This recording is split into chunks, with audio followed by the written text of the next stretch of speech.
My Life as an Animal, Serialisation, Week 6.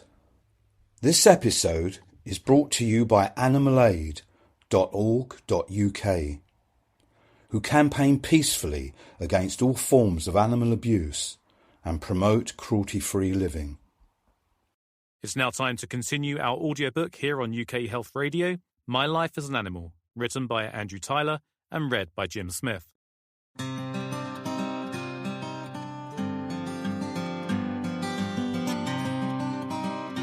My Life as an Animal. During the long school holidays, Sarah would drop off Davy at nearby Fleet Community Centre.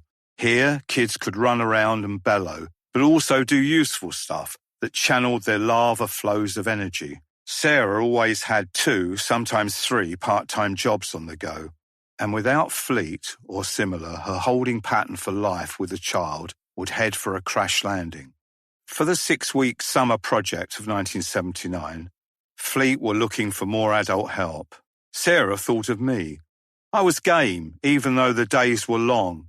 It was alien country, and I'd be offering my services for free. Free, I guess, was all right. Who knew what big oak might spring from this little acorn of a chance? I met the project leader, Anne Stewart, who turned out to have uncanny ability for capturing and holding young children's attention. She could also do the bureaucracy thing. Our meeting went well, and so did my first week. At the end of it, I was asked to stay for the remaining 5, for which I would be paid. When the painting, nature trips, pottery music, games and quiet readings were done, I was left with a memory of some shrewd and funny kids. And I was reminded that where learning is concerned, the process is 2 ways. I said something to that effect in a short colour piece about my Fleet adventure I wrote for the now-defunct New Society magazine. By short, I meant single column, about 2 inches long. I'd sold similar epics to the New Statesman and to NME since leaving Advision.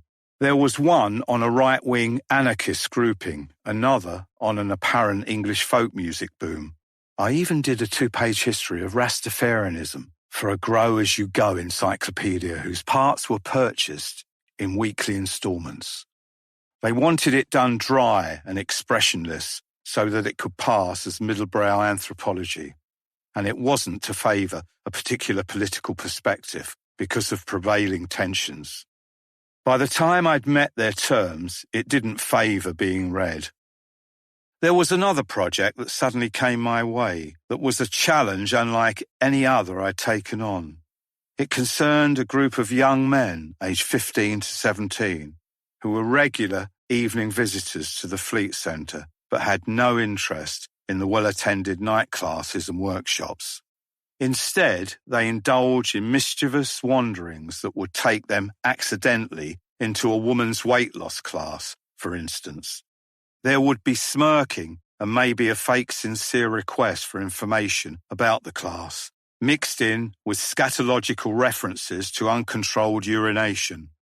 They knew precisely how to calibrate what was intended to menace with what was meant to confuse.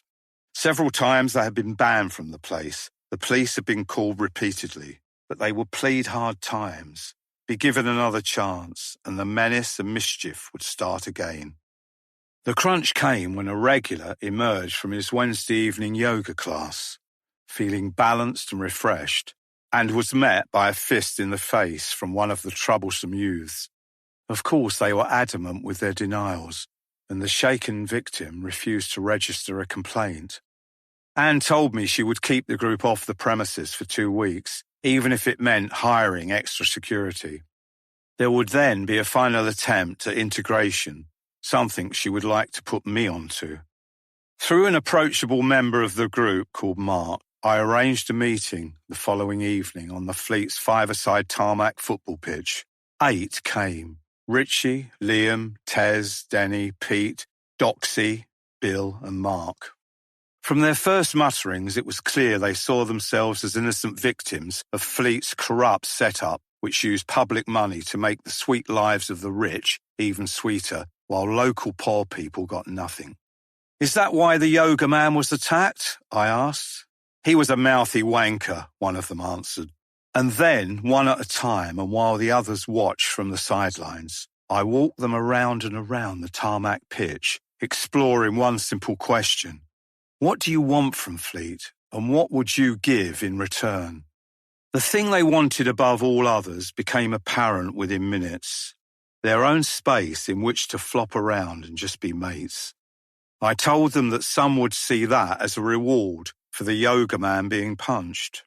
They denied it would be that, and it would be especially bad, I said, if the nonsense behaviour carried on.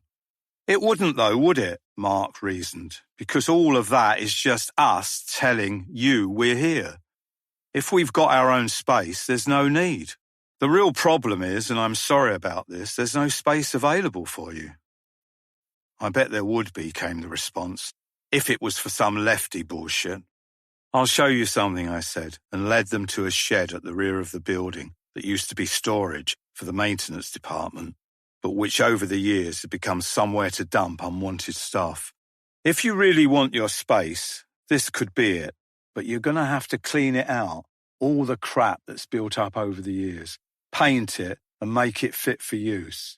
It's got to be up to recognised standards. There was a moment's silence, while imperceptible signals passed between them. We could do that, Tez said finally. No fucking trouble. This was beginning to feel like a coffee bar movie of the 1950s, with me as the trendy vicar who jolly well understands young people.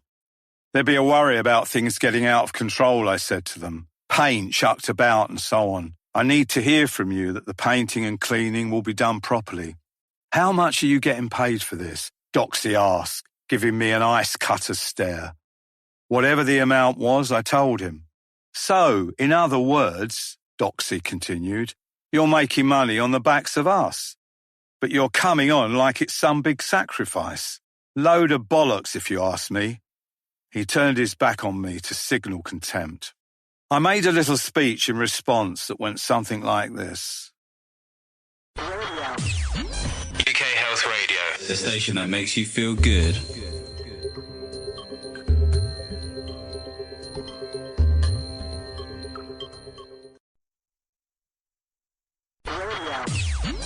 UK Health Radio, the station that makes you feel good.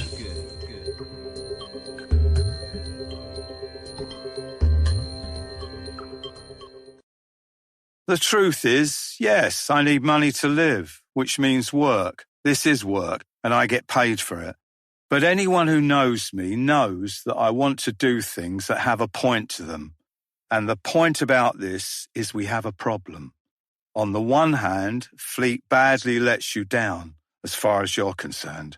On the other, Fleet is fed up and nervous about what you're going to do next. I'm looking for a solution. And there is no solution without you.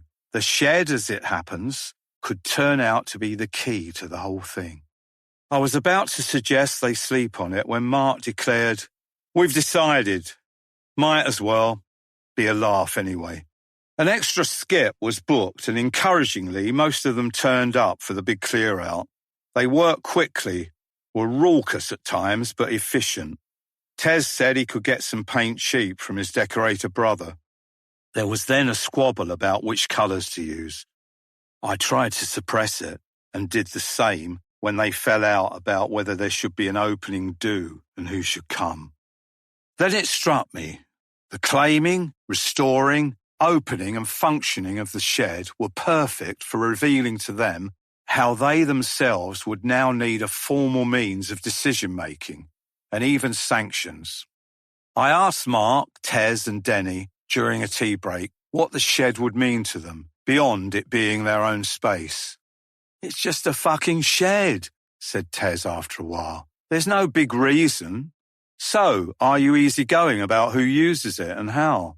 He was wearing an overlarge loose-knit sweater, jeans and boots. "Definitely not, man." He jabbed at his chest. "We fucking say who comes and who goes." "Who's we?" I asked. He looked at me pityingly. "If someone does come who shouldn't," I continued, "how should it be handled?" "Drop 'em down a well." "What happens if it's Billy's good mate?" "You've got to have real rules, man," Billy told Tez patiently. Don't look at me like that, Tez told Billy. Like what? Like I'm a cunt. Well, you are a cunt. They were both smiling thinly. Can we go easy on the language, I asked. I'll be accused of encouraging you. In the days that followed, I helped them discover that problems could be headed off and the smooth and safe running of the shed made more likely by introducing some basic rules.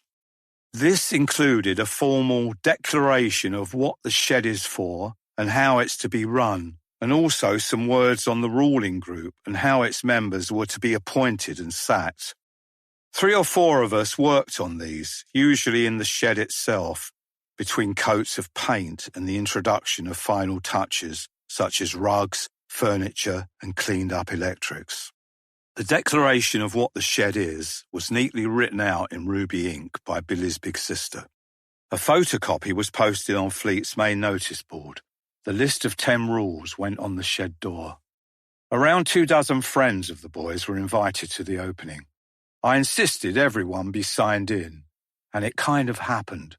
I also said that Fleet's no alcohol ruling had to be strictly observed, but all I could do was prevent obvious drinking and carrying of booze.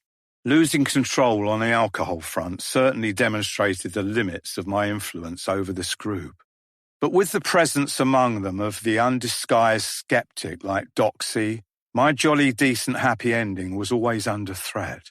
In fact, Doxy was a conventional teenage malcontent compared with the unsmiling Richie, who you'd catch staring at you with cold fascination as though you were a clever mechanical toy whose inner workings he was determined to get at.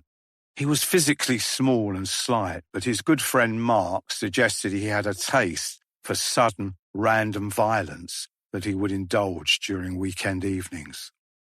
Shed life itself was largely free of violence and threats. It was becoming what we'd hoped for in the beginning, a drop-in for contemplation as well as for animated exchanges. That was the surface experience. In the background were unfathomable dramas, signalled by urgent whispers, worried faces, and sudden rushed departures. 5 weeks after the shed's launch on a Saturday morning, Anne Stewart called me at home. The shed had been trashed, she said. Could I come in? I found chairs broken in pieces, a mirror smashed, paint thrown everywhere, windows caved in, and the delightful clincher, a considerable amount of human feces in a corner, but in full view.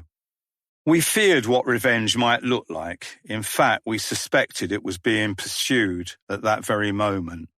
None of the shed group had come in, even though Anne, through phone calls, had let several of them know what had happened. The following morning, I discovered the truth. Members of the shed group themselves were responsible. Mark, who said he did not personally take part, acted as an explainer for those who did. To the obvious question, why? Given that the shed was their own impressive creation, and into which they had poured so much effort, Mark answered, why not? It's a good laugh. Was I missing something? Laugh? Then maybe laugh, for alienated types like Mark and Richie, is what the Turner Prize crowd call art. On that basis, we could make a triptych out of it, before, during and after the facial deluge, and promote it as an absurdist statement on the futility of existence and how everything returns to disorder. Yes, we could call it entropy, or excuse the mess, it's only entropy. Going home that evening and seeing Davy in all his shiny innocence was a tonic. We discussed his toys and books, and I asked him to show me his 5 favourites and describe what he liked about them most, starting with number 5 and counting down to number 1. I suspect what it was really about was the status of the shed itself. It began in their minds as a statement of independence and power. But once they got it, they saw it as a domesticity trap that sapped their strength. So they rebelled and destroyed it, comprehensively, and shat on it to make the point. What survived in them? I hope it was a memory of the value of cooperation, but who knows? What I can say is that during the time of the shed, the immediate problem of disorder and threats to the other centre users was absent. Mark, Tez, Pete, Richie, Doxy and co. returned to Fleet only occasionally, and then only in ones and twos. They no longer had the appetite for mob posturing. They were growing up. I next took on part-time evening posts at the Alexander Road Youth Club. Located in a huge brutalist residential estate not far from Abbey Road Music Studio. It comprised one large room on an upper level of a housing block and had a regular attendance of around 50 youngsters, male and female, aged 14 to 17. Whereas the Fleet youth were, in the main, simply willful and awkward, some of the Alex crowd were already sniffing from spray cans. They were also sold on the message and methods of the then rampant far-right British movement, part of whose reputation was for street fighting and mob attacks on small vulnerable groups of non-whites. BM graffiti was all over the estate. Alex kids who followed that trail were near the bottom of the cultural and social heap. But even though the nation had lavished on them nothing discernible, their blood devotion to the idea of England and its innate superiority was such that they'd carved the emblems of loyalty into their flesh. The flag of St. George and the letters ER. I watched in wonder one evening as a 15-year-old rested his wrist on a table at the back of the room and went to work with a Stanley knife. The solvent sniffing issue was a constant, due to the vivid hallucinatory effects that could be triggered by the volatile chemicals found in unlikely places, such as pain relief spray, typewriter correction fluid, and fire extinguishers. A user might dream himself into the persona of an avenging superhero, or see the floors and walls alive with snakes and monkeys. Both experiences were described to me by those who went through them. Overtly stoned kids would be turned away at the door, and anyone found in a stoned condition inside would be told to leave, except for the comprehensively intoxicated, because turning them out would be reckless. There was, happily, more to it than sniffed fire extinguishers, fascism, and scary kids. They played hours of football to an impressive standard on an apron of concrete outside the main room. There was also a snooker table, a table tennis table and chocolate, crisps and toasted sandwiches from the club's own snack bar. And there was some laughter and conversation. I had made up my mind from the first evening that, despite the advanced schooling in bigotry some of them had received via the British movement, I wouldn't conceal my Jewish heritage. If anyone asked, I'd tell them. And so it happened with a boy who had been difficult to reach by the staff, but with whom a game of table tennis proved the gateway to more games of table tennis, and to what eventually amounted to sparse conversation. One evening, in relation to a film he'd been shown at school about the Nazis' persecution of the Jews, he began wisecracking about grannies in ovens. I told him it wasn't very funny, and he, of course, said he thought it was, and when he said, "You're not a Jew, are you?" and I said yes, there was another reference to Jews in Nazi ovens, this time alluding to my family. It was an interesting moment. After some further exchanges designed on his part to wind me up, I paused and looked at him coldly. "I am a youth worker paid to do a job," I said. "But I'm also a person with feelings and will accept only so much. Then I will react." If he had responded with more malice, I might have been sunk, but he fell silent. He had discovered there was a limit to my patience, a limit to the amount of crap I would take from him. We had previously been getting on fine, but now that was over. I continued at Alexander Road for several more months, but by now the freelance journalism was picking up. This was 1980, and with Margaret Thatcher getting into her stride, the political temperature was rising. NME was receptive to substantial pieces from me that hit the right socio-political spot.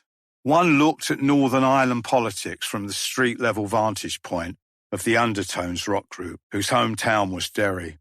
An English soldier who'd been posted to Northern Ireland also had a compelling story to tell, and there was a lengthy exploration of the fledgling Green movement, about which more people at the time knew nothing. I was also starting to make headway with mainstream national dailies and weeklies, even though the commissions from them were for small pieces on big topics. By the spring of 1981, I was feeling confident that things were beginning to fall nicely into place when there came a sudden reminder of what ultimately counts in life. Throughout the night of March 31st, Davy was repeatedly sick.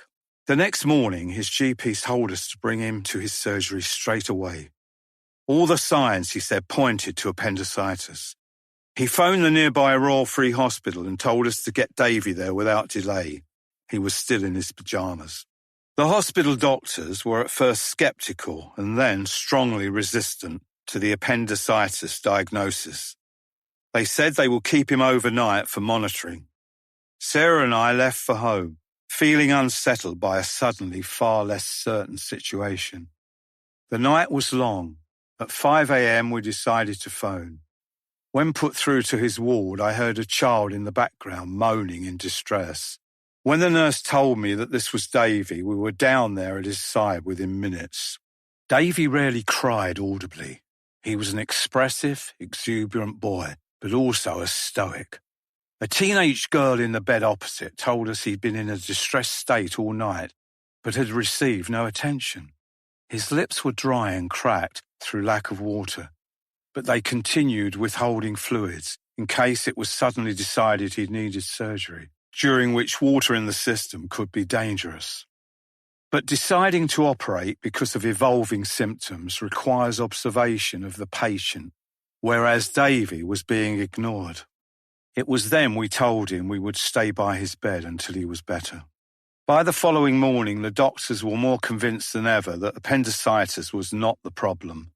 Whatever it was, it would reveal itself soon enough through the development of symptoms.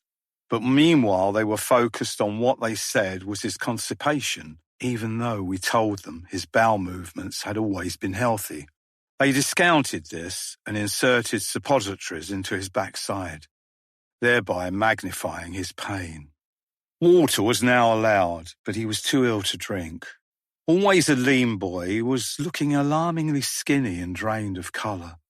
We pressed them to operate, but their resistance continued. A young doctor even refused to acknowledge that Davy was in real pain because he was not writhing. Writhing in response to deliberately induced pain, I was to discover, is a standard way of grading pain in laboratory experiments on mice and rats.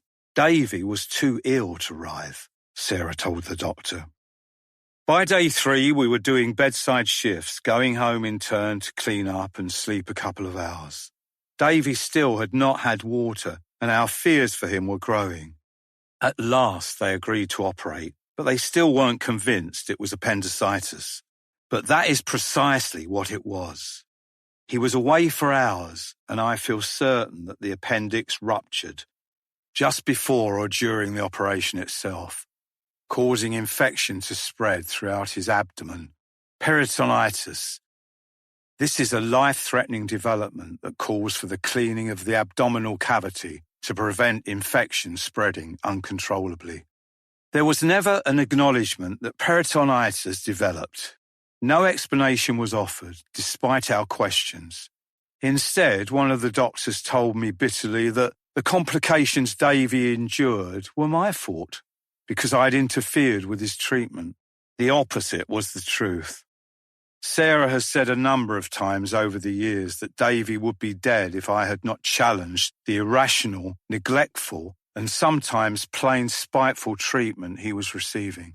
One of the night nurses, for instance, recorded that Davy had enjoyed a comfortable second night when Sarah and I were there to see that he was distressed and in pain throughout. But comfortable was the message communicated to the day doctor, a description that presumably would influence clinical decisions. Then there was the pre-med a nurse gave him prior to being wheeled away for the operation. The needle was stabbed into him with such force his body lifted off the bed and large tears rolled silently down his face. We had been right to press for an end to the waiting. Our GP, who had been Davy's doctor from when he was 4 years old, recognised at once that he was suffering acute appendicitis, and the textbooks are clear about the risk of delaying. The appendix can rupture as quickly as 48 to 72 hours after the onset of symptoms. After 48 hours, the risk rises dramatically. Davy's symptoms were precisely what the textbooks describe, and the length of time he bore those symptoms before they decided to operate was more than 55 hours. They held on to Davy for another 7 days, the recovery period, during which he had an intensive course of antibiotics. We stayed at his bedside for all those days, leaving him only the final 2 nights after his last injections. When he first returned from surgery, he needed a wheelchair and drip rehydration. Other than the tiniest amount, water by mouth would have caused him to vomit. Sarah gave him 1 teaspoon every hour. It is astonishing how quickly children recover. Reg took him to a friend's big house in the Irish countryside. Davy had arrived in Ireland, skinny, white-faced and enfeebled. He returned a week later looking as though he had never been sick. Sarah and I were never the same after the Royal Free experience. We saw how calamitous these grand-scale institutions can be for the individual, designed as they are to assert the primacy of the institution itself. Those who serve the institution strain to ensure that it reaches prescribed levels of performance, as measured by patient throughput and economic efficiency. The young doctor who blamed me for what Davy went through no doubt came at me weighed down by his own considerable frustrations. He would have seen me as one more irritant who didn't recognise how much it was all costing him. He, on the other hand, failed to grasp that Sarah and I were there not for the glorification of the Royal Free Hospital and its institutional goals, but to ensure Davy was healed rather than harmed. A week after we took him home, someone was found dead in one of those hospital toilets. He had been there undiscovered for 3 days. Were those toilets simply not clean during that time? This was quite likely. The training of cleaning staff was obviously not a priority. When I stopped a cleaner from using on Davy's food tray a wet cloth she had just been using in the toilet cubicle, she seemed puzzled. After the battle of Davy's appendix, there was a cascade of changes in our lives. Most important was the decision to go vegetarian. I also began to reconsider what I thought I knew about the allied themes of medicine, science and sickness. If the Royal Free demonstrated the primacy of the institution, a report I read in that same year of 1981 called Bitter Pills revealed in plain terms the lengths which some global drug companies and their political and commercial allies were prepared to go to sabotage attempts by the poorest nations on earth to introduce a rational and affordable medicines prescribing policy. The report's author said there were at least 25,000 different drugs on the global market, many of them useless or harmful. The World Health Organization concludes that 200 basic drugs are all that is needed to treat the majority of world disease. When Bangladesh sought to introduce a policy in line with World Health Organization recommendations, it faced threats of disinvestment and economic and political isolation. Among those who pitched in to defend the interests of the multinationals were the British High Commission. A UK government health spokesman explained that they could not support the Bangladesh plan because there are aspects of the new Bangladeshi policy which are causing concern to the pharmaceutical industry. These were some of the thoughts that engrossed me following the battle of Davy's appendix. It was the start of something I knew I wouldn't let go of, even though we were probably headed for choppy waters. UK Health Radio, the station that makes you feel good.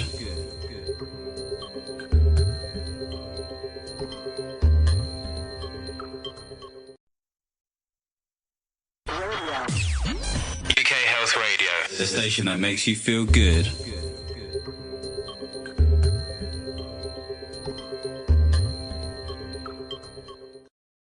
Fleet Street. The worst curry I ever had was in a restaurant opposite King's Cross Station. It was a pale green stalky thing containing mixed meats and tasted sour, but not so sour that a hungry person wouldn't eat it.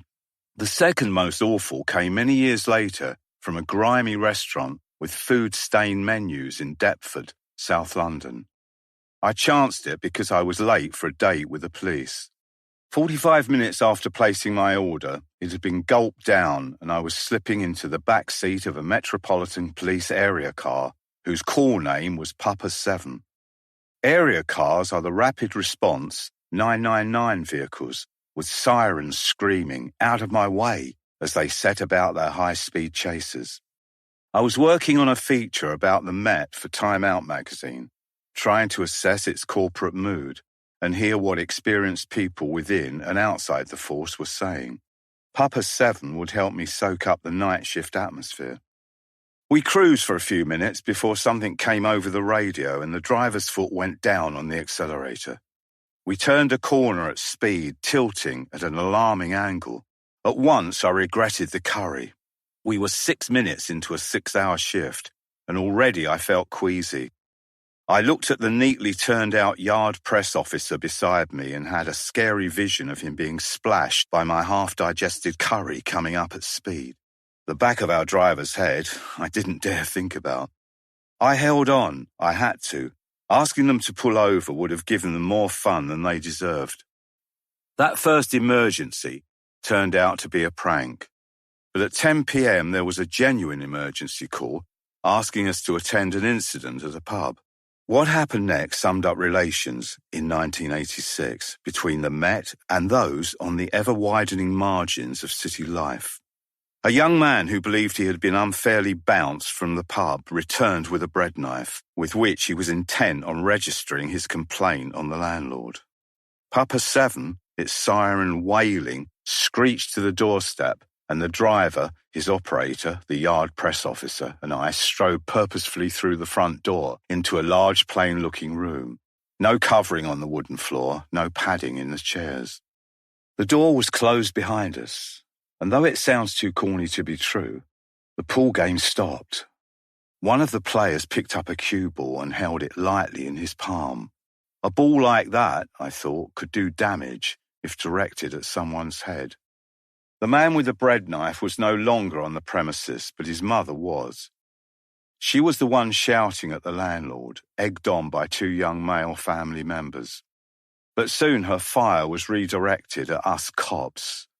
The mood of the place, with its near all-black clientele, hardened.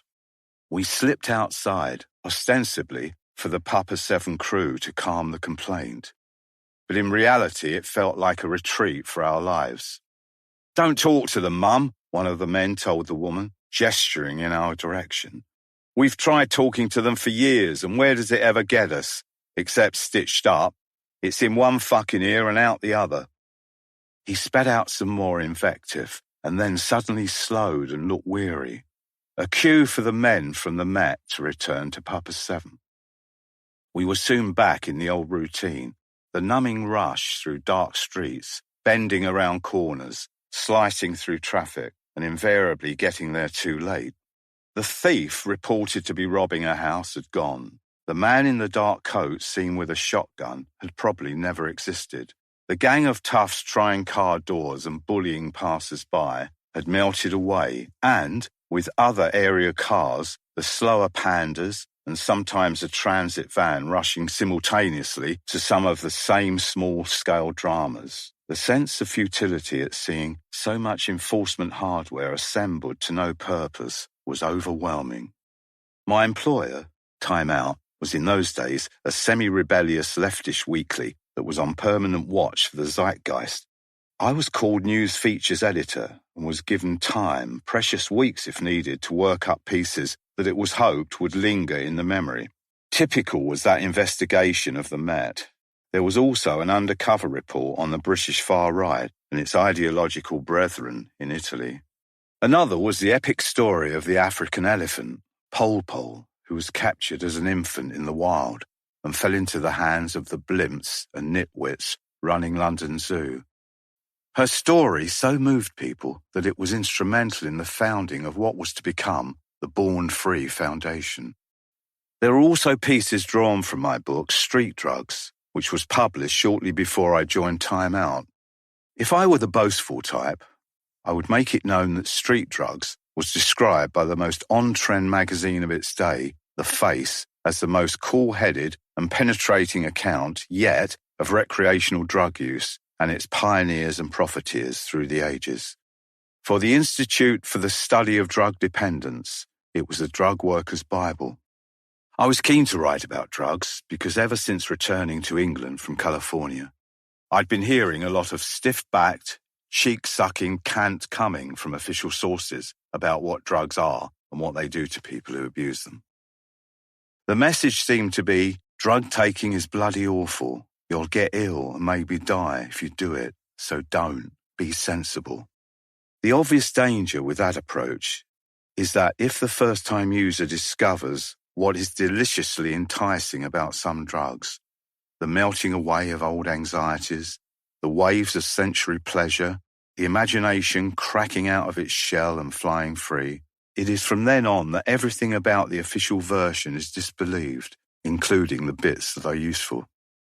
NME agreed to a series of articles describing what drug use truly looked and felt like in Britain in that year of 1984.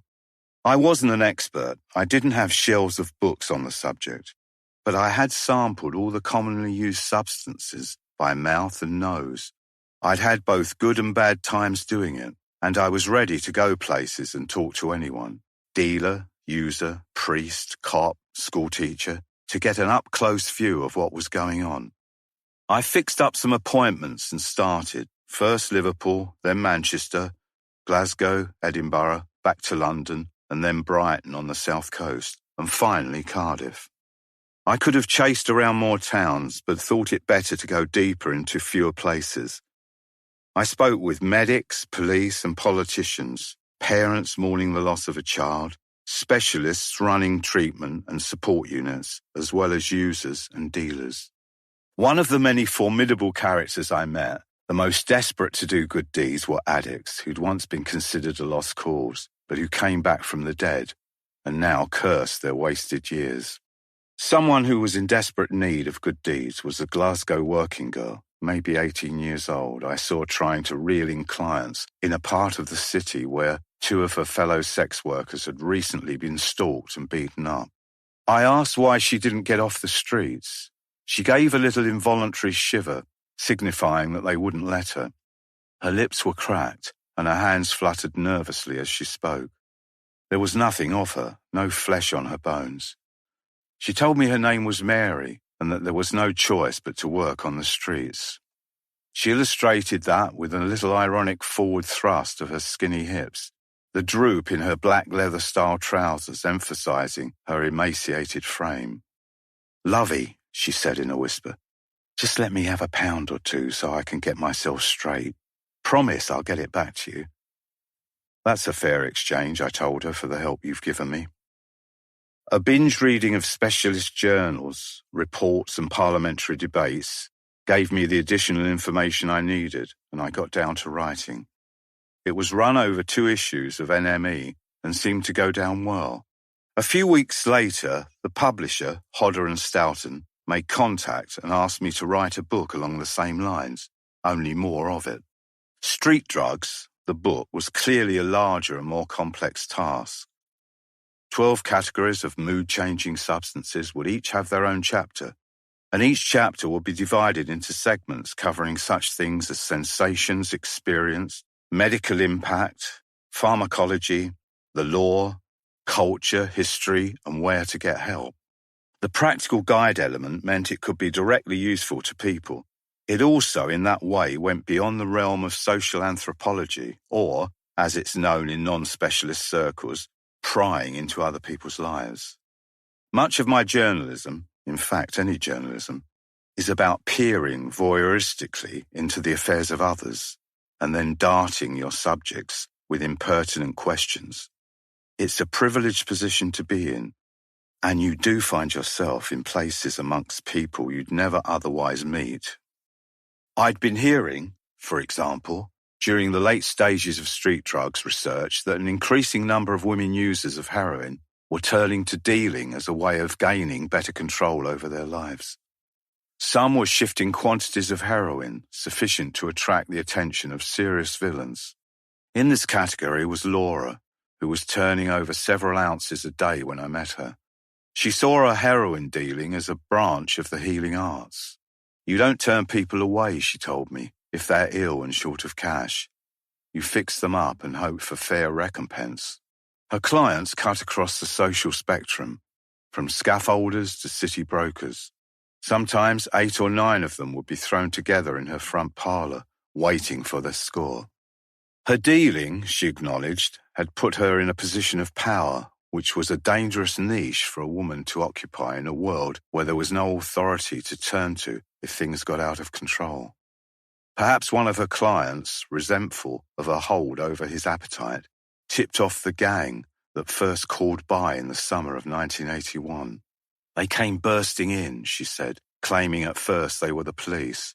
They took half an ounce each of heroin and cocaine, £1,000 in cash, and emptied the pockets of her clients. They came back several times, and in addition to their knives, which were transported in a blue zipper bag, they produced a shotgun. It got particularly appalling for my daughter, Laura told me.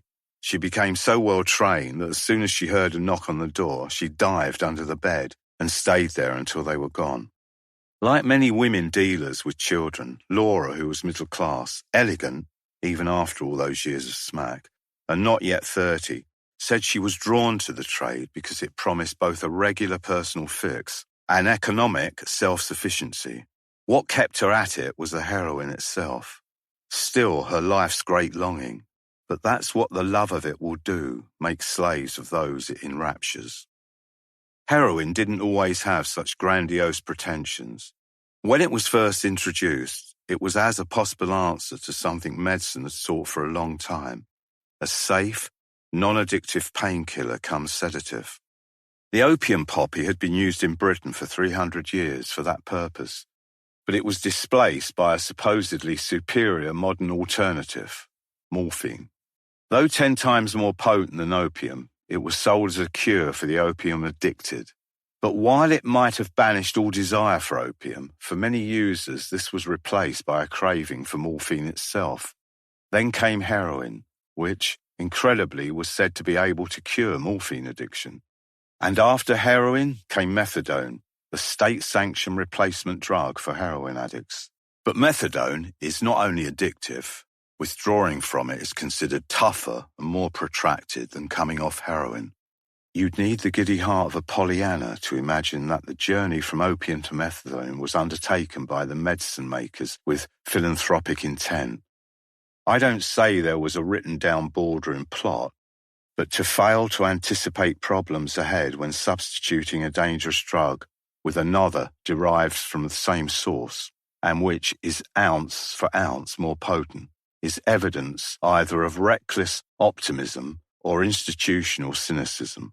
Why haven't government drug regulators kept a proper lookout on behalf of the public? The governments I've seen come and go have been more interested in the business of medicine than the art of healing. In dopey marketing speak, their priority is to facilitate biomedical innovation and the flourishing of British talent in a competitive healthcare marketplace. It became clear soon after I began researching the TO piece on the Met that Britain's premier police force was not in good health. It was even evident in that night shift with Papa 7 as they raced around southeast London, sick with ambition but getting little in the way of results. An arrest is the only result most coppers understand, I was told by an East London PC. But in Deptford, the night I joined the crew, as during most others there were few of them. For the whole of London, the clean-up rate for crime was just 7%, the worst in the country. And there were other clues pointing to the crumbling of the force's once impregnable ramparts. False morale, according to an internal poll, was poor and getting worse. One authority I spoke to, an ex-inspector with the Met's notorious Special Patrol Group, said it was the lowest he'd witnessed in 25 years. The litany of troubles was long. Opinion polls showed that public confidence in the force was at rock bottom. Police tactics were being questioned, even by the Daily Telegraph. Accusations from the public of police bullying and thuggishness were on the rise, and, critically, there were signs of a growing divide between junior and senior ranks. The active juniors were fed up being used as an easy target whenever the Met was under fire and wanted an end to what they saw as soft policing. The senior officers, on the other hand, that's commander level and above, were desperate to stem the tide of police bully boy media stories. Looking back on that moment, it's clear that the source of the animus between the two sides was October the 6th, 1985, the night on which police and local males fought each other at the troubled Broadwater farm housing estate in Tottenham, North London. The confrontation was still raw in the memory of many Londoners when I came to write my piece on the Met 1 year later. The battle had been vicious and unsparing, and left those constables and sergeants who were there on the night with an indelible sense of betrayal at what they saw as the incompetence and cowardice of those in command. It was a hurt felt by the active ranks right across the Met, not least because of the global headlines the confrontation prompted and its portrayal in some quarters as a sorry defeat, a humbling for the London police. Inevitably, the reason for the confrontation is disputed. The consensual police view was that it was a culmination of long-festering problems on the farm, caused by lawless youth who wanted control over the estate to rule it for their own ends. Most community leaders describe something very different, a campaign of systematic police intimidation and harassment of the kind black people in Britain had faced for decades. What was not disputed was that as October the 6th approached, there was an air of growing unease, with reports almost daily of physical attacks on police and cars being set on fire. The trigger was almost certainly the death of farm resident Cynthia Jarrett, who suffered a heart attack when police raided her home in a fruitless search for stolen goods. I reported at the time that a contingency battle plan was drawn up and logged at Wood Green Divisional Headquarters. It rested on seizing the walkways before neutralising the entire estate. The moment to have done this, officers later realised, was during a lull in the afternoon following the first heated response to the death of Cynthia Jarrett. Instead of seeing their walkways seized and finding themselves on the back foot, the youths had a chance to assemble. 1,500 police from all over London also assembled, and with machetes, bricks and petrol bombs hurtling into their ranks, they were told not to advance, but to hold firm.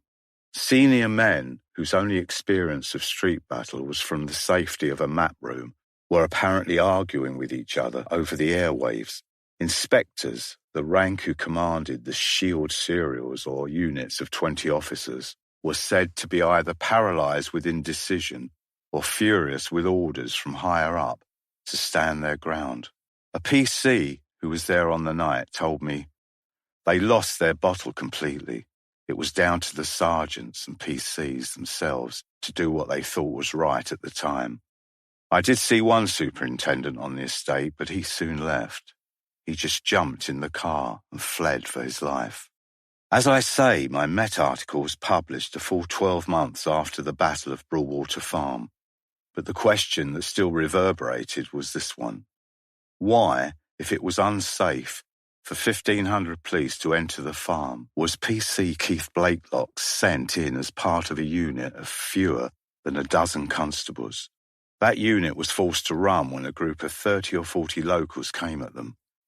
Blakelock stumbled, fell, and was frenziedly set upon, receiving more than 40 injuries inflicted by machetes or similar, and was found with a 6-inch-long knife rammed deep into his neck.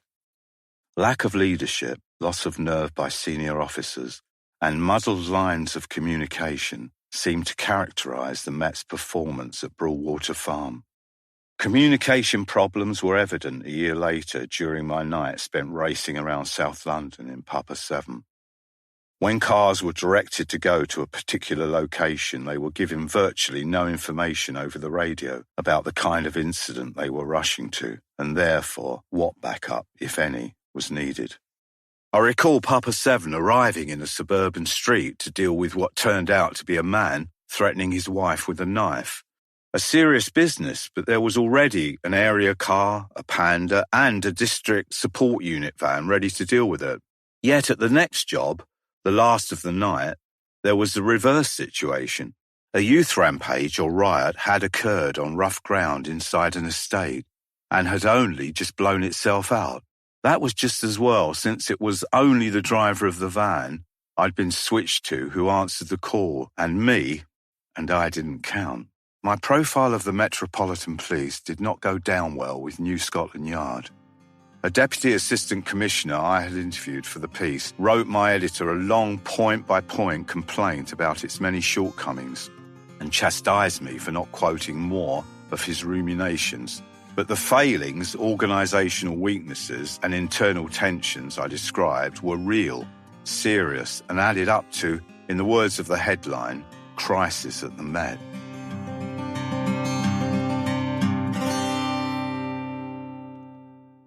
That was My Life as an Animal by Andrew Tyler and read by Jim Smith. Produced by Tom Davidson and adapted for UK Health Radio by Monkey Nut Audiobooks. My Life as an Animal is available on Audible and audiobook sites. Be sure to tune in next time to hear more from this title. This audiobook is